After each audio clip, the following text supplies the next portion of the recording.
Welcome to the new Open Studios Tour Roanoke Artist Interview Series 2023. I'm here today with Sarah EK Muse.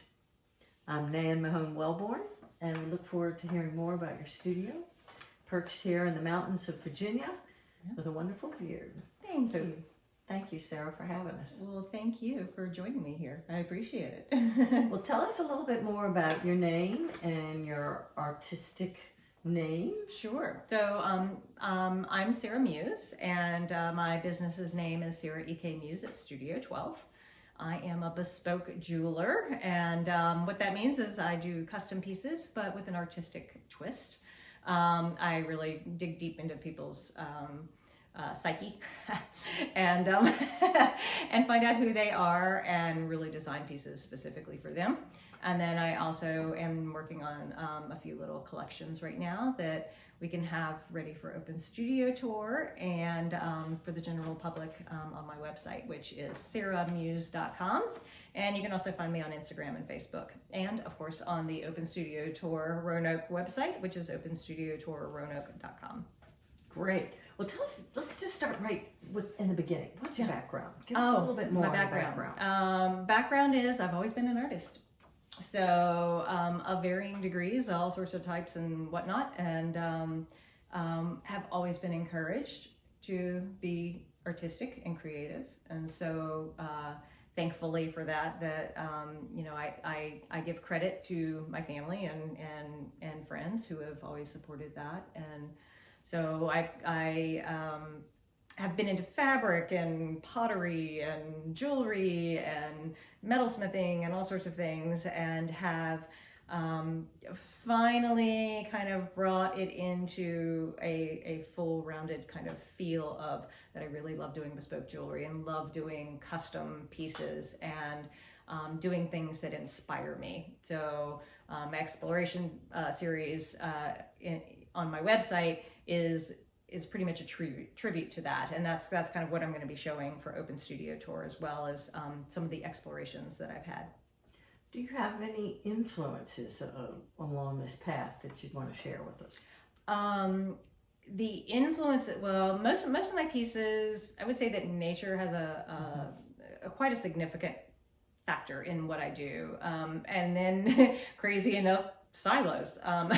Architecture is becoming something very fascinating for me. I've always loved architecture, and I used to like build little models when I was younger and thought that I was going to be an architect, but never did.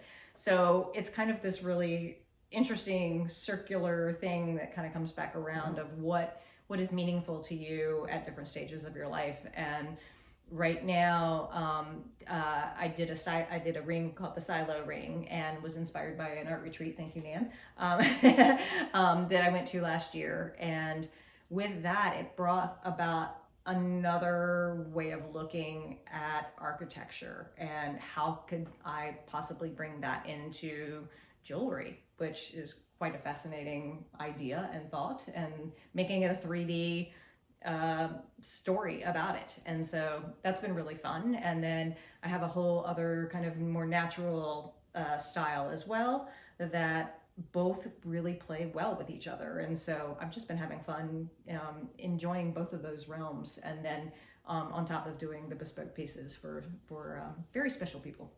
So the 3D, the third dimension, seems to be a thread throughout your work. It is. You're a 3D thinker. I'm a 3D thinker, crazy enough. And it's really weird because I was doing hand-painted silks at one point, and so those were my large outlet, but yet I always had jewelry or something 3D that I was always working with. So yeah, it seems like 3D is kind of ruled out. When I started doing these tiles several years ago, that kind of like interwove the two together, because it was my larger scale. And copper, crazy enough, acts sort of like fabric. So when it's annealed, it's very soft, and so you can form it and stretch it and move it, and it just relayed that way very well. And even with jewelry, when you're forming jewelry, so in goldsmithing techniques, it's all hand built typically. And so you're forming it. And with gold in particular, it's very soft, like copper when it's annealed. And so you get to form it and manipulate it and make it really fun. So it's taking something that's very flat in 2D and making it 3D. And that's a very fun part of what I do. Can you explain, is it annealed again? Annealed. Tell us what that is. Yeah, so annealing is when you take a torch and you heat it up to red hot, and then you take it over to what we call a pickle, which is an acid bath, and you stick it in the pickle and you quench it, and so it immediately cools it off. And what you're left with is a very soft piece of metal. And so that way, then you can manipulate it and form it. You can form it into different things. Well, I'll show you a couple things here in a little bit. We can form it into different ways. So, I mean, if we want to go over there and take a look at some That things, leads we me can to totally do. ask you a bit more about your materials. Well, So, yeah. should we explore that, or do you want to talk a little bit about No, we can the totally materials start and- exploring whatever you want to do. and see your process then? I think that would be fun. Yeah. Yeah. Okay. Well, I'll show you a couple of tools and things first. So, Alrighty. so me- you can grab the camera. Just hang on tight. I know we're switching it up this time. It's kind of fun. So this is my jeweler's bench.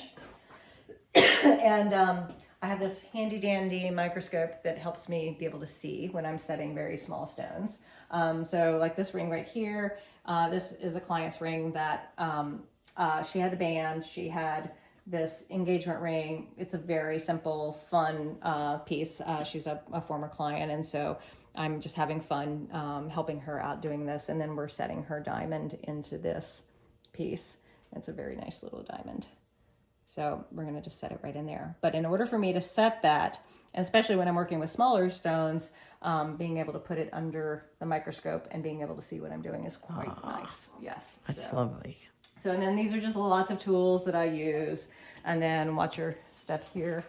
And then we're just going to come over here and I'll just kind of show you some of the things that, some of the different forms of things that I use. So, what I was talking about a minute ago was really taking a flat sheet of metal. So a flat sheet of metal that literally is a flat sheet of metal. Well, this one's kind of wonky because I've put it through the rolling mill, but I got a texture on it by putting it through the rolling mill with some sandpaper.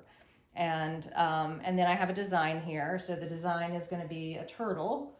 So it's based on, I don't know if you can actually see this because it's kind of light. But it's a turtle. I know it's kind of light, sorry. It's getting dark. Yeah. You can edit some of this out. There we go. There we go. So there, since it's going to be a turtle, Better. so then I'll saw this out with a saw and then I will form it. So here's some pieces that are formed. So using a little hammer, I can use a little hammer. I can use other hammers to then hammer on daps or hammer on different chasing tools. So I can chase lines in it and make really nice lines in it. And then I can... I'm going to go around you and see if the light's not better. You make can... it bulbous and do that too. Oh, yeah, a little better. little Okay, better, good. Sorry. Yeah. You want to repeat some of that? No, we're good. Okay. That'll be fine. So this is a ball, and then these are typically linear. This one has a little curve.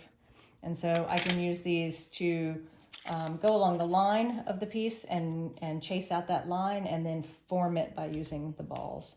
So it makes it really fun. And then you create a design with those tools too? Yes, I can make designs in there as well. And on this piece, it's gold, and I might cut out some little silver designs. So each turtle has a different design, right? And so this turtle is going to have a specific design. So I might actually cut out that design in silver and then solder it to it. And then I'm going to solder on the back and form it and chase lines in it, just like the belly of a turtle, and then put a pin back on it, and then it becomes a lapel pin. So so that's one that is using more of the traditional goldsmithing techniques of really starting with a flat sheet of metal and manipulating it into a 3D product. So that's kind of a fun way of doing that. And then we've got wax. Wax is another it's a goldsmithing technique. It's just not a hand built. So doing this, it's all hand built. This is more hand formed. So I'm taking, it's more sculptural in the sense of being able to do different things with, here, I'll put it back on there so it's a little, you can see it a little bit better. You can create your own 3D ideas. So like this ring that I have on, this was in wax. It could have been built just in the old-fashioned way, in the traditional goldsmithing way of cutting this out of a flat sheet of metal and forming it into this shape. Or we can use wax and carve it out of wax and then cast it. And so casting, so these are some little pieces that I'm working on for the other part of the collection, the more natural part of the collection. And with casting with wax, wax is then put on a tree, what is called a tree. And so this would be like a ring. These represent the rings. And then this is a wax wire, a thicker wax wire. And these are smaller wax wires that then go to your piece. So this will be like hanging out there. And then you'll have some, they're called sprues that come like branches of the tree coming to the piece. And then that's all added to this button down here. So this is a button of wax. And so all of that then is put in a crucible, in a cylinder, in a cylinder container. And then that's filled up with plaster. And then you turn it upside down and you take the top off, right? The rubber base that was on it. You take that off and then you turn it back that way. You put it in the kiln and all that wax runs out. So it's called the lost wax casting method. And so all of that then leaves forms inside, right? That then you flip upside down. Once everything's all melted out, you flip it upside down and then you have a crucible full of molten metal and you pour it into that funnel or button. And then it all goes down into the tree, into all of the sprues, to the jewelry, to the rings or whatever is at the end of that. And then it's put on a vacuum caster. So it's like vacuumed down, or it's put in a centrifuge and swung so that all the metal gets into all the little crevices and cracks and all the little fine spaces. And then when that's done, then you take your crucible and you drop it into warmish, coolish water, and all the plaster will come off. And then what's left is all metal. That's fascinating to understand the lost wax method. Yeah. So then all of that, those are cut off. And then you end up with a ring that has this little sprue on it. And then you clean it all up and you have a beautiful gold nugget, a golden jewel. Yeah. Just to ask again, so the pieces that you've shown us here will all be a part of a tree. Yes. So you can do all these different rings on the same tree. On the same tree, yeah. So you can do multiple things. So depending if you're doing the same metal, yeah. So these are all going to be an 18 karat. So this is a little one here that's going to be kind of a stackable kind of scenario. And then this one has a little bit of a texture. Of course, it's purple, so it's kind of hard to see. But you will get a good glimpse of them here shortly if you come on the tour. And then after the tour, then all these will be put on the website because they will be able to be made to order. So they'll be able to, you can order it and then, you wait until it's made for you. So we can do your size, make sure that it fits and all the good things, whatever metal that you want it to be in. If you want it in 18 or if you want it in 14 or if you want it in white gold, we can do it in white gold too. Or platinum if you'd rather have platinum. So this is bespoke jewelry. These are custom. They are more customized. So they are customized. So it's my original designs, and then we'll be able to customize them from there. So like with this guy, we'll have the ability to have a diamond or a stone or something put into it. Like I've got these little champagne colored diamonds that I'm probably going to put on one of them. And then have one that's plain so that people can see, the variation of what can be done. And so there will be options to add stones and what type of stone that you would like. I will have limits to what that is. And then you can order your own. So that's pretty fun. And then the other series is going to be based on the silo ring, which I don't have here now at the moment. which is a very exciting thing. And but we can see it on your website. but you can see it and on on my Instagram. website. Yep, absolutely. You can see it on my website and on Instagram. And here is the original drawing for it. So when I was at the retreat, this is the original drawing that was done for it. And so it's pretty much based on a silo flipped upside down. And that's the original silo right there. Oh, there we go. Here's a little mock-it of it right there. And then, so what I'm doing is I'm going to take the same concept of what I did with the shank and what I did with the head, and I'm doing a small series. So it's going to be a series of 6 pieces. There will be a bracelet. There'll be, and I don't know if these will be 100% available for Open Studios yet in being able to see them in person. I'm hoping that most of them will be I'll finish them all by then. But if not, then I will have what is called a resin. So I'll have at least resins available for you to be able to see what they look like on. Of course, they might be green, which is very hard to see what it really looks like when it's supposed to be in white gold, but it's kind of fun that we'll be able to look at things like that. And then I'll have them on the website then after Open Studios too. And then I do, a bunch of custom work, which I'm not going to show any of it right now, but we can kind of show some finished pieces here that have been done over the years, or in the last few years. Yeah, it's kind of shiny. Here, I'll do that. There We've got lots of reflection. And if we need to, we can take it out of here. Oh, I got it. I think I got it. We'll take it out of that. That makes it a little better. Lovely work. So like this piece was hand built.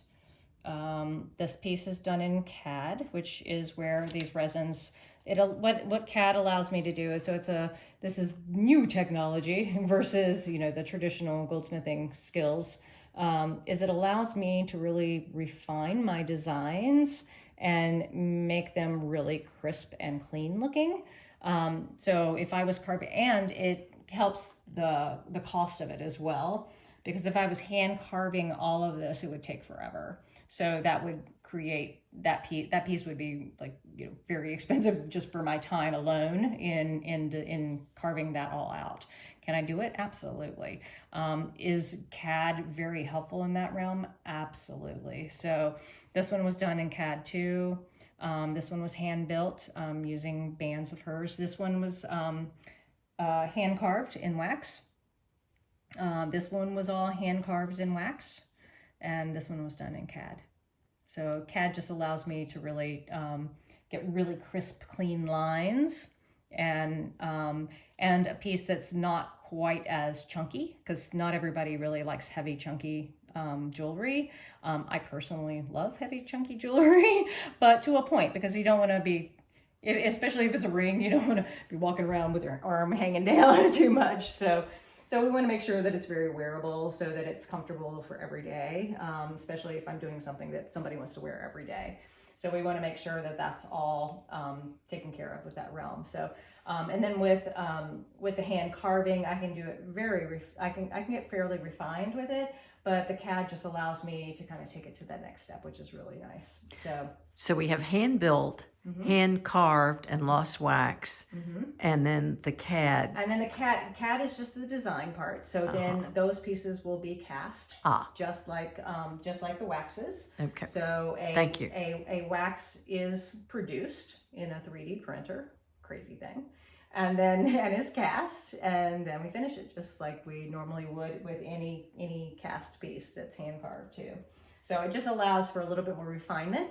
And typically a little bit of a lighter ring too, and just takes a lot of the labor from my end off of it too, which is very nice, because it could take quite a while to do something that's that refined, because I'm very particular when it comes to that. So want to make sure that it's going to be exact. So CAD allows me to do that without like making myself insane. Yeah. Right. Yeah. So it's pretty fun. So what gives you a good chuckle in your work? In my work or in life? A good laugh. A good laugh. I love funny jokes. I love funny jokes. People can make me totally crack up with a funny joke. I love watching comedy. Comedy is relaxing. It brings me joy, and anytime that I can laugh, I do. And most people who have ever heard me laugh know that I do like to. I love it. Although it could be annoying, I'm sure, to some too. But yeah, I love to laugh. Hence why the question was on there. I like it. I like it. What else would you like to communicate with your followers? If you are interested in having a piece made specifically for you, something that's very meaningful. If you have jewelry in your jewelry box that is very sentimental, but yet you don't ever wear it, and you'd really like to be able to keep that person or people or your heritage close to your heart and next to your skin, then give me a shout, because I love doing that. It is a bespoke jewelry journey, which I love to say, because I really do believe it is. And it's a slow jewelry movement that you're not going to be getting pieces from a typical jewelry store if you come to me. There's going to be an artistic eye involved. There's going to be an intensive interview that I get to know you, you get to know me, and then I can really design something that's really specific to you. And as you can see here, no piece is the same. So that's what makes my job really fun. So the process is a gift. The process is a gift. It is a passion. I love doing it. I love getting to know my clients. I love being able to give them a wow moment. And so that's one of the things that brings me joy too, and makes me giggle when I had a client who was like, "You don't have to wow me," and I'm like, "Oh yes, I do." And then she opened the box and she went, "Wow," and I just giggled, because I'm like, "Yeah, right? It's good, isn't it?" she's like, "Yeah, I didn't think I was gonna say that." So it's a really fun thing. I love being the bearer of magic and joy, and people being able to wear something really special to them. How wonderful for your clients. Yeah. What a terrific experience. Yeah, and redoing wedding sets and things like that are really fun too. So yeah, and then if you want to start from scratch, we can start from scratch too. I have wonderful sources for gemstones and diamonds, and we can start from scratch and design something crazy new for you. So if you're celebrating a milestone or some kind of occasion that you need to celebrate, I'm here for it. Oh, thank you. Yeah. Thank you, Sarah. Thank you. How can the audience find you? Please tell us. So again, you can find me at sarahmuse.com. And I'm also on Instagram, Sarah EK Muse at Studio 12, and the same on Facebook. And you can also find me on LinkedIn, but you know, that's a little bit more businessy. And then you can also find me on the Open Studio Tour Roanoke page. So I'm there along with all the other 37 artists that are going to be on the tour this year. So terrific. Yeah, very excited. Hope you guys are able to come out and see us. I will not be here in my studio, but I will be at Meredith Entingh's. So come by and see us at stop number 10. Can't wait. Can't wait to see all this new work. Beautiful jewelry. Thank you for joining us today. If you'd like to learn more about Sarah EK Muse and Open Studios Tour Roanoke, head over to our website at openstudiostourroanoke.com. We look forward to seeing you the weekend of the tour, which is April 29th and 30th. We run 10 to 5 each day. Look for us again online, and we'll see you then. Take care. Thank you, everyone.